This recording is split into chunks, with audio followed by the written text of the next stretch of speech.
This presentation will go over just a brief introduction. It'll cover some basic landscape design and planning, as well as plant selection, some general planting, and then the management and maintenance of the trees and shrubs. So when we think about plants, they are really the foundation of our outdoor environment. So as you can see in this image here on the left, if you have a great big yard and you have enough room, you can really design your whole landscape how you want. This is a pretty formal approach and probably a big English setting somewhere. They generally will serve some sort of function. So if we look to the image up here at the top, you can see these plants have actually been integrated into the wall to help support that retaining wall. And as well as they can provide aesthetics, and if they're the right plant for the right area, they will be able to really enhance our outdoor environment. And you can see in this bottom image down here that all these plants, trees, you can see the trees in the background. It really pulls that whole area together, even with this walk down here in the front. So as far as landscape design, when we are considering our trees and shrubs, we really want to look at what our needs are for our area. So we want to consider the long term of what the tree or shrub is going to look like when they're mature. So we want to consider the function as well, especially for trees, as a lot of trees are used for like making an area that's, say, really sunny or has a lot of light exposure, shading those areas, as well as when we're deciding which plants we want to plant, we want to look at ones that we may not necessarily, if you don't want to put a lot of time into maintaining them, ones that would be minimum maintenance or not have a lot of pruning and control that we would need. Like you can get as crazy as you want, like as I showed in this image, if you wanted to have a lot of topiaries like this, or a lot of somebody out there trimming them all the time, basically to make it look correct. But if you don't want that, then that's just something you want to assess when you're actually looking at planning them. And you also want to consider what is the existing environmental conditions. So, which way are we facing on your property? Is it south facing versus north facing? We want to put the right plant there based on what their actual conditions are. And we also want to consider if there's other trees already planted in that area, if they are going to potentially shade that, or if they're going to cause any other issues as far as creating microclimates. So this image right here is a good representation of a pretty like a professional landscape design. And I don't necessarily think that everybody would generate something like this, but this is just kind of an idea to look at if you are looking at landscaping your yard or your area, to figure out what are the potential things that might get in our way as we're developing that. So the first place to start with when we are considering our trees and shrubs is the site. So what are we actually looking at? So as we can see in this image right here in the upper left, if you have a great big view of a huge mountainscape like that, you're not going to want to obstruct that necessarily with trees, or at least I wouldn't. And I'd probably be out there gandering at it every once in a while, as this lady is too. Another thing is, if we have a slope like we have in this upper image here, how is that going to impact the way or where we can plant certain things? So down here off to the left on this image, we probably would have issues with, like, say, runoff and things like that.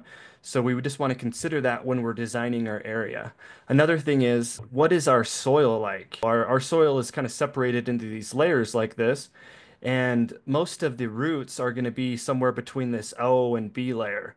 So when we are picking our plants, we want to make sure that the nutrients and, like, say, water holding capacity and everything is going to be correct for what we have. Another thing that we'd want to consider is if we have pre-existing trees in our yard or in our area, when we're looking at planting new ones, or even if we already have some and they may not be doing very well, we would want to make sure that those trees are receiving the right amount of light that they would require to be able to thrive in our yard, because that's the whole goal of this, is to make sure that when we have these trees that we are managing them correctly and we are making sure that they receive what they need. Another thing that we would want to consider is if we're looking at planting maybe some tender trees or shrubs, if they get blasted with a lot of wind in the winter, you just want to be aware of what the prevailing winds are so that you can maybe put up a windbreak or put it in a different area that it won't be impacted by those winds.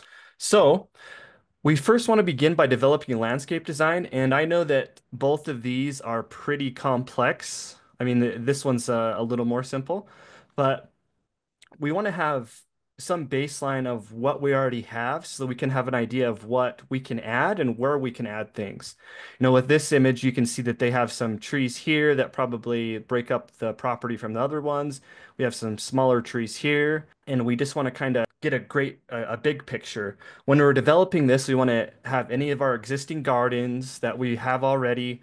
If we have any land contours like this right here, that's something that we want to make sure we consider because if we go to plant something like on the bottom right here of this image, these are what we call French drains. And these are so that when we have water and runoff from up here, the water won't run all the way down here. So I'm assuming they have some building or structure or maybe some plants down here that they don't want to be saturated with water all the time. So just being aware of those types of things are going to help us to be able to have thriving and successful plants. When we develop these, they can be as simple or as detailed as you want. Like really, it's just you pick your poison with them. But we want to make sure that when we put those on there, we put the mature size, because if we put the size that they are when we plant them, that could be significantly different than when they're actually mature. And this will give us an idea, of course, to be able to plan for other plantings in our space. And there are several other things. This one has a garden and a roadway. Just however your area is that you're looking at, you just want to include all those extraneous things there. So now moving on to planting. Well, usually when you get new trees and shrubs, they will be in, at least trees are typically large ones, are ball and burlapped. And you can get some shrubs and trees in bare root. But usually most nurseries will sell them in containers. So I really like this illustration because it points out a lot of key points. So right here at the bottom, we see this is a ball and burlap tree because it's likely a really big tree. When we're planting these, we want to make sure that we remove as much of the burlap as we can. And if we have any roots in there that are like, say, circling, we want to kind of coax them out. That'll allow those roots to be able to lay out and kind of fill into this area right here in this backfill. So whenever we dig a hole for a tree or shrub, or any plant for that matter, we want to do it about 2 to 3 times as wide. And we do that so that we have kind of a medium to grow into so that it doesn't have to put a lot of extra energy into trying to go through the more compacted soil, and it kind of gives it a little breathing room, you could say. When we do plant ball and burlap or container trees for that matter, we want to make sure that we remove any twine. Some of the ball and burlaps also do have a wire basket on them. We want to make sure we remove those when we're planting them because those roots are only maybe an inch or two in diameter, but as they grow, the little holes in the wire, like right here, are not going to really move, and roots don't move, they just grow. So wherever you kind of plant them or lay them when we put them in the soil, that's where they're going to stay. And if they're going through one of those holes and they start to get too big for that hole in the wire, then basically at some point we may have some dieback on the top because those roots are starting to get cut off and they're not able to pull in the nutrients like they're supposed to. Another thing I like about this illustration is that it shows this trunk flare. So right here is where we have our soil line. So, and this may seem like it's kind of high when you're planting a tree or a shrub, but we want to have that trunk flare be maybe an inch or 2 inches actually above our soil line. And the reason for that is because a lot of trees nowadays have, like, say, root grafts and like, and if we have our soil covering up that root graft, we can have issues with maybe our root stock dying back or the trunk itself starting to rot. So if you like when you see trees out in the forest and everywhere, they usually have that big trunk flare because they've grown naturally just up and out of the ground. And we want to simulate that when we're planting these. You can, and it is recommended to put 2 to 3 inches of mulch, and mulch would be anything from like wood chips to like compost. But we want to create kind of a bowl around that outer perimeter of the root line right here. And the reason for that is so when we go to water the tree, all that water will kind of go down. The best time to really plant a tree or shrub is somewhere between the fall and the spring. I personally prefer the spring because I think that when the plants are getting ready to come out of their dormancy, they already have a lot of energy reserves. Kind of gives them the whole season, and I don't have to worry about them drying out and like the roots getting really dry during the winter if, say, I forget to water them because, say, the outside it was really wet, but it didn't really get wet right there by my tree. So I just feel personally better doing it in the spring. And then you can stake them or guy them. And I would avoid planting them in the summer, especially after a tree has already flushed out with its leaves, because when those trees develop those leaves during the summer, they will have exerted or used a lot of the energy stores that they had from the winter. And that energy need is put into putting out those leaves. And if we divert that from the leaves, it'll go down into our roots, and we will have some dieback or stress symptoms on our leaves above the ground.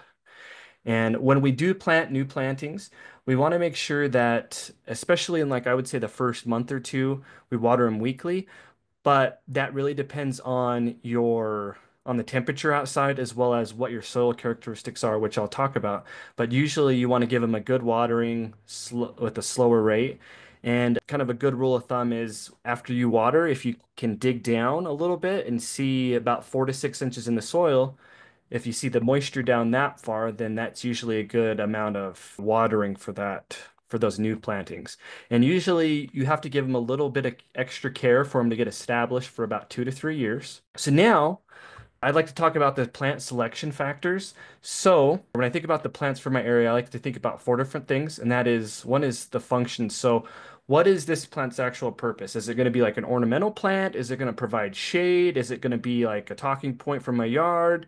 Like what am I actually going to do with it? And that'll kind of give you a good point of the plants that are available, what you can put there. Another thing is you got to think about what how do you like your landscape to look? Do you want it to be well manicured, or do you want it to kind of like be contorted, like a contorted filbert where all the branches and everything kind of bend backwards and sideways? What is your visual preference there?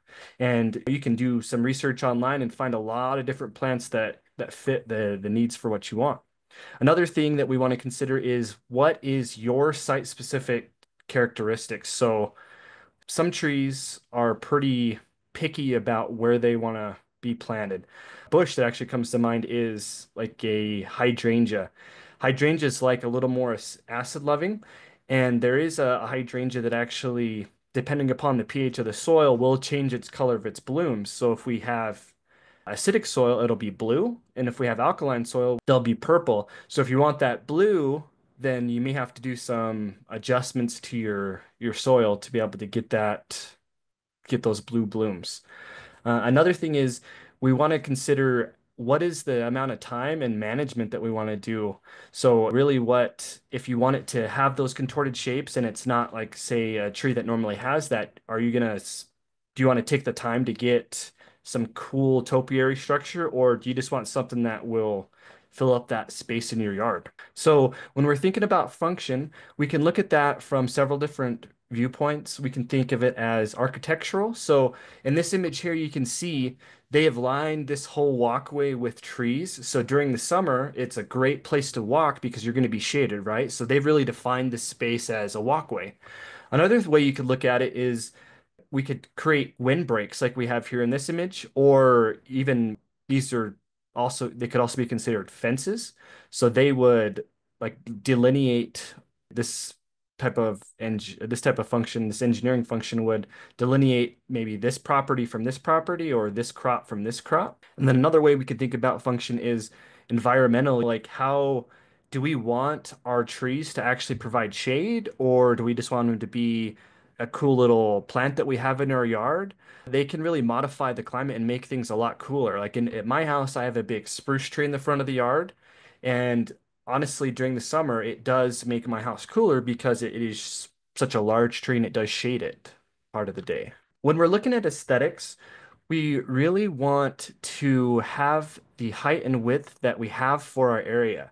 So if we have an area that's only 10 feet, and then maybe we have a building that's 20 or 30 feet away, we want to make sure that the actual plant that we're putting there is going to fit the space. We don't want it to have to constantly go out and maintain it and prune it if unless that's what you want to do. But if you want it if you have just a small space, we want to make sure that it actually fits the space.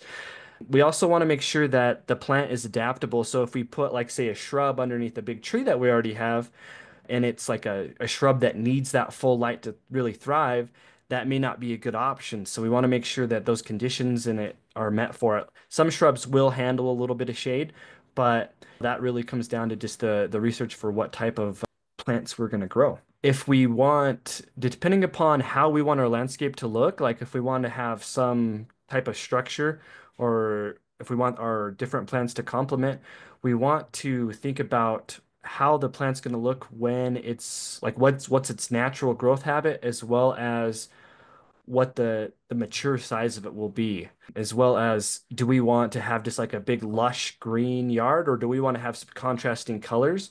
I prefer just kind of a hodgepodge because I like all different types of crazy plants, but some people prefer certain colors or maybe they just want to have like a backdrop. These are just things that we want to consider when we're considering the aesthetics. Another thing about shape and form is some plants, like say just deciduous bushes, will lose their leaves during the winter. So that's another thing that we would want to consider. Like maybe in that spot, it looks really good. I mean, in one spot, it looks really good because there's like a backdrop of the mountain or something like that, or your house. But in another spot, it kind of just blends in.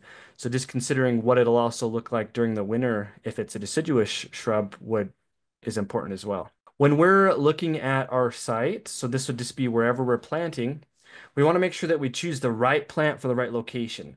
So what that means is that we really don't want to fight the site. So if we have to do a lot of big changes, like if we have to go in and replace all of our soil because the soil pH isn't right or the soil characteristics are not there, then that may not be a good option for us. So when we're looking at our site, we want to consider what our soil type is. So that would look at our different types, amounts of sand, silt, and clay. But we also want to consider how does our soil retain the water? So what is the water retention? Are we going to have to continually water our soil? Does it dry out pretty quickly? If it does, then we may need to look at plants that are a little more drought tolerant rather than something that requires needs a good amount of moisture every single day.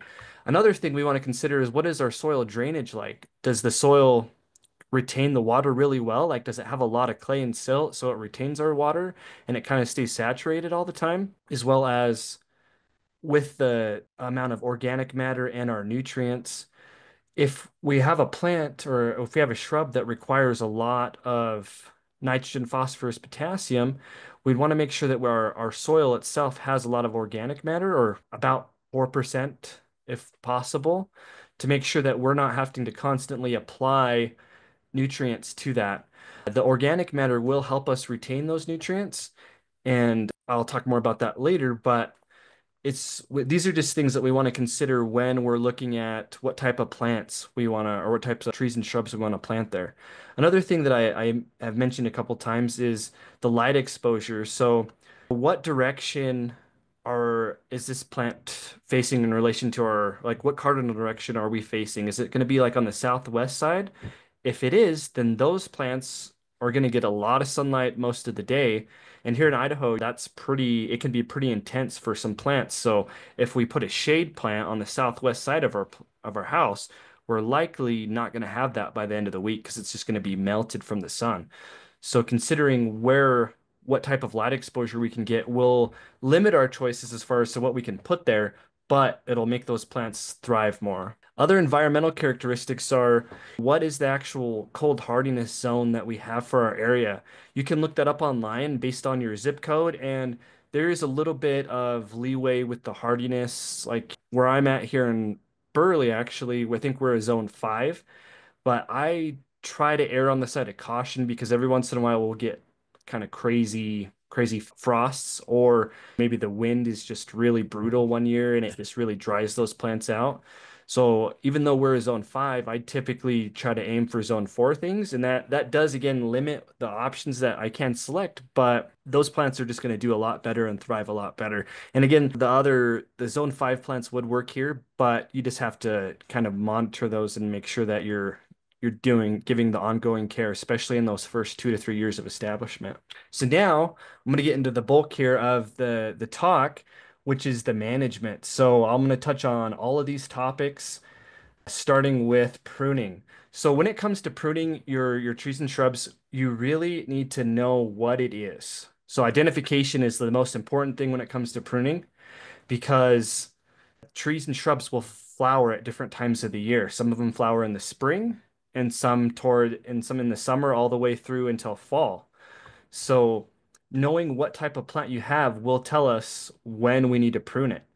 You can also prune your plants if you need a deadhead or if we have any diseased branches, as well as in this image here, you can see we have a lot of kind of overgrowth and encroachment on all these shrubs here. And when we have this encroachment like this, it's not healthy for the plants because they can easily spread. Like if there's any pathogens or pests, they'll easily go from one plant to another. And want to try to minimize that as much as possible. And then we can also, during the season, deadhead plants, which I'll talk a little bit more on the next slide. And then another form of pruning would be to prune into these topiaries. But again, these look great and these are awesome, but this is a lot of work, especially throughout the season because it's not typically a one and done thing. So when we're pruning, say, flowering trees and shrubs, if they flower in the spring, the best time to prune them is right after the flowers begin to senesce or when they start to kind of die back. And that would be like midsummer, so somewhere around July 1st. If we have things like, say, a butterfly bush, you can deadhead those throughout the season, but they produce all of their new blooms on new wood. So you can prune those in the early spring or the late winter. When it comes to conifers, I have on here that you can prune it anytime the wood is not frozen, but really what that means is that we don't want to have temperature extremes. So we don't want it to be really, really cold, and we also don't want it to be really hot when we were pruning these, like such as these like structures or these, they look like arborvitaes or junipers here. We don't want to do that on the hottest day of the year because just like in the when it's cold, when we trim those, that the wind and everything can really cause those tips to dry out and cause some dieback on our branches. You can prune, say, pine and spruce trees. You want to do that after, so this right here is called a candle. And after they've reached about 2 to 3 inches, you can prune them back about halfway or maybe an inch. And the reason why you do that is so that you can shape them as well as increase the density. An interesting fact about spruce trees and pine trees is that they do not have any latent buds on the old growth. So if you come and just chop off all the new growth, they likely will not grow anymore from that point because there just isn't anywhere for them to grow. All their latent buds are like, say, right here around the tips on the new growth. So you just want to be aware that if you are looking at pruning any of your spruce or pine trees, that you just kind of want to pay attention to where you're pruning, or you might prune off all the new bud spots for your new growth. So now when we're looking at managing soils, I kind of was I kind of focused on, say, new plantings. So we always, before doing any type of application, like fertilizer application or even say planting, we want to get a good idea of what's going on below the soil. And the best way to do that is to perform a soil test. I'd recommend, if you haven't done one, to have it done at a lab because they can tell you a lot more information than, say, these tests, like these rapid tests that you can get from the garden centers. These give you a range versus if when you go to a soil lab, they will tell you exactly what you have in your sample. And as long as it's a representative sample of your whole area, it'll give you a better picture of what you're actually looking at below the ground. So it'll tell you what your nutrients are, what your organic matter is. Organic matter is really important because when you go to fertilize, organic matter is going to help retain some of those nutrients as well as it will release nutrients as it's broken down. They can also tell you what your texture is. There are some guides online that can do that as well. And then as structure is something that they would be able to do, but there might be some special protocols, and then they can definitely tell you what your pH is as well. When we're getting ready to plant a new planting, we want to ensure that we have about 8 to 12 inches of good topsoil. And a way that we can determine if it's good or not is a lot of the times is the color. So if you can see in this image, it looks like it was dampened a little bit, but this has been tilled. So this is probably a field that was tilled, but I thought that it showed really good topsoil because we have these clumps which show good structure, as well as it has that kind of dark, and I bet if we were to smell it, it would have a good earthy smell.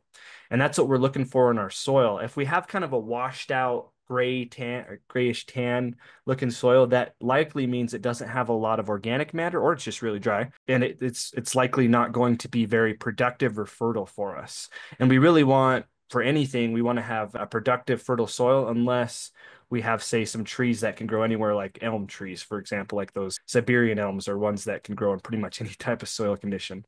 Once we receive our soil test, we would then be able to look at doing some soil amendments. And my graduate research was on composting, so I always have to have a plug for composting. I really think that most soils would benefit from some type of compost addition. And like even the best time to really apply that is when you're preparing a site for new plantings. You can apply it on the top and it will eventually work its way into the soil, but the best time is to really integrate that and say till it into the top 3 to 4 inches of your soil. When we're looking at fertilization for our trees and shrubs, we want to determine the rooting area. So there's a couple ways to do that. You can measure, like one of the old school methods was to measure about chest height, the circumference around the tree. Nowadays, we recommend doing what we call like a square foot area, which would be to measure how far the drip line is this way, and then do it the same way the other way and kind of get a box.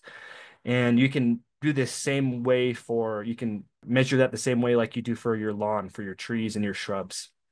Typically, nitrogen applications for maintenance fertilizations is somewhere between 1 to 3 pounds, but a lot of that is dependent upon your soil characteristics, and that's really what those fertilizer applications should be based on.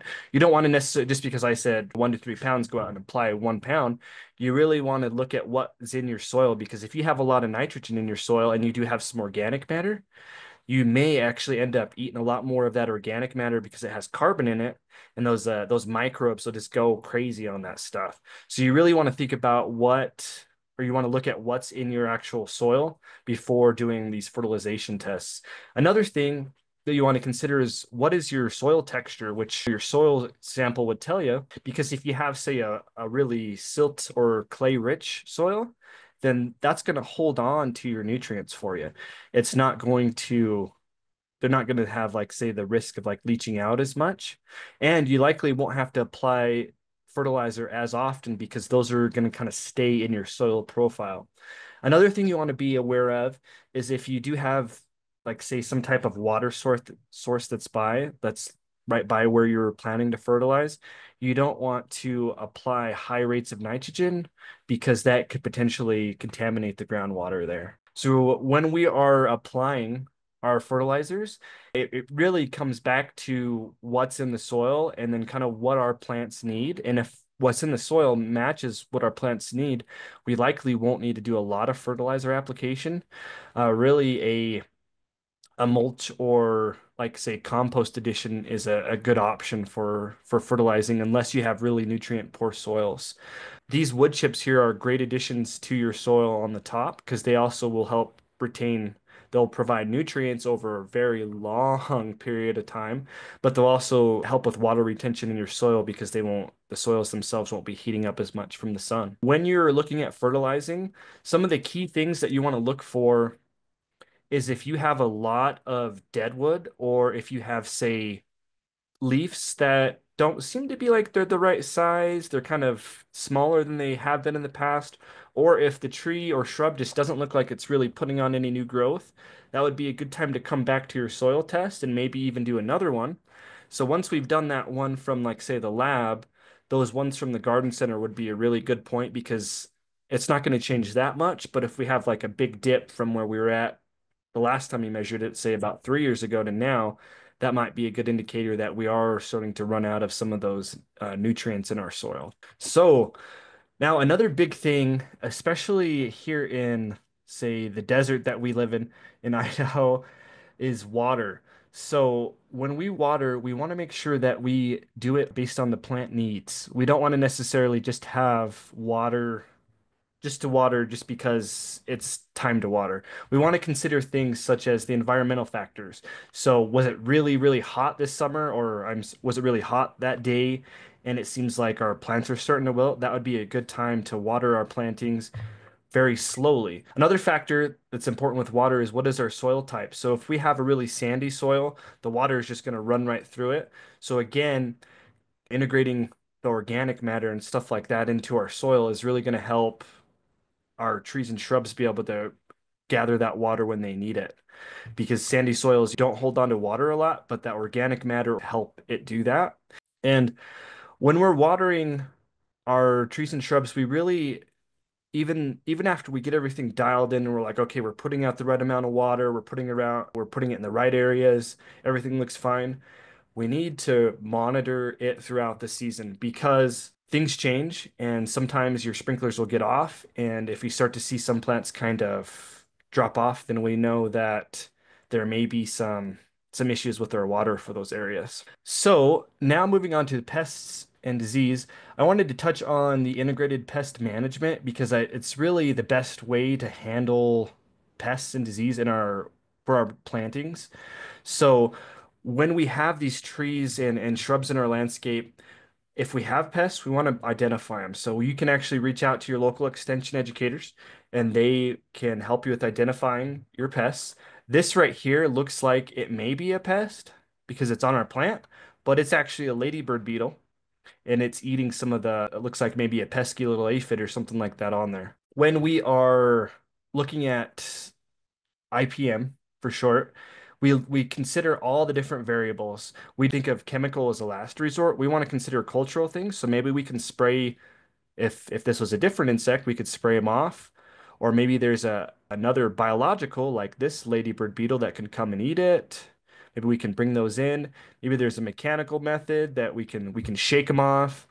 Maybe there's another behavioral method that we can decide we can use, like maybe spraying them, or we can also apply chemicals. And with the IPM, we want to integrate all of these and not just rely on chemical as the only method. Something that's important with IPM is that we decide what the economic injury level is. So for our trees and shrubs, if we only have like say maybe some aphids on a couple rose bushes, that may not necessarily mean that we need to go out and chemically apply. But if all of our flowers on our roses are getting ready to fall off because they've just been sucked dry, that would be a good time to maybe invest in some biologicals such as ladybird beetles or spray chemicals. We really want to monitor for these pests and disease during the season because things happen. They come in, like I would say probably at least every 1 to 2 weeks. You want to go out and look just at your plants and just kind of give them a once over, especially with new plantings because they're going to be a little more stressed than say an established plant would. And they're going to have they're going to have more of a chance to say have dieback because they're not just quite as established. And then after we monitor them, we can apply our management techniques, monitor again, and see if our management techniques worked, and then reevaluate and say, okay, this is working or it's not working. Maybe we need to try something else. Maybe at a certain point, we even need to look at replacing our plant because maybe it might not be the right plant for the right site. When it comes to monitoring, and this kind of pulls and ties everything together, we really want to do that all throughout the year. So, especially on like say deciduous trees, the winter and the fall is a really good time to be able to monitor after we've planted if we have any type of insect damage on our trees or if we have any broken branches or any damaged branches or things like that because we're going to be able to see the actual main trunk a little bit better and we're going to be able to see that structure better and be able to get better insight into it. We want to try to keep records of, say, weather events. So, like if it was like really, really cold and everything froze on all our trees, then some of those new plantings may have a hard time coming out of that winter dormancy. Or if we have a really hot day during the summer, and we then a couple of weeks later we start to see some of our branches die back or some of our leaves fall off, then we'll know okay, maybe it was because we had a really hot day. And we want to keep track of when we plant things because over time, you'll have new plantings and you want to try to make sure that we can, at least from that 2 to 3 year period after we plant new plantings, make sure that we are providing that ongoing care. So say I planted a tree last year, I want to make sure that next year I'm still caring for it because it still needs to kind of get established in my landscape. Really, record keeping is really helpful for our landscapes with these new plantings because it'll give us a good picture or at least an idea of what could be causing some of the odd things that we'll see throughout the season. And then with our maintenance, we want to be able to revisit all of our records that we've done. So, like when we're looking at maintenance for all of our trees and shrubs, we want to be able to look at those records. So, maintaining those records is really important because then we can say, okay, we trimmed it this, or we did an application of pesticides here, and we're still maybe seeing some of those. Maybe we need to try a different thing, a different type of control. And then if we have any new plantings, we want to make sure we update those. And then I have attached some different readings that go into a little more detail on several of the topics that I touched on. So if you're interested in reading any of those, you can.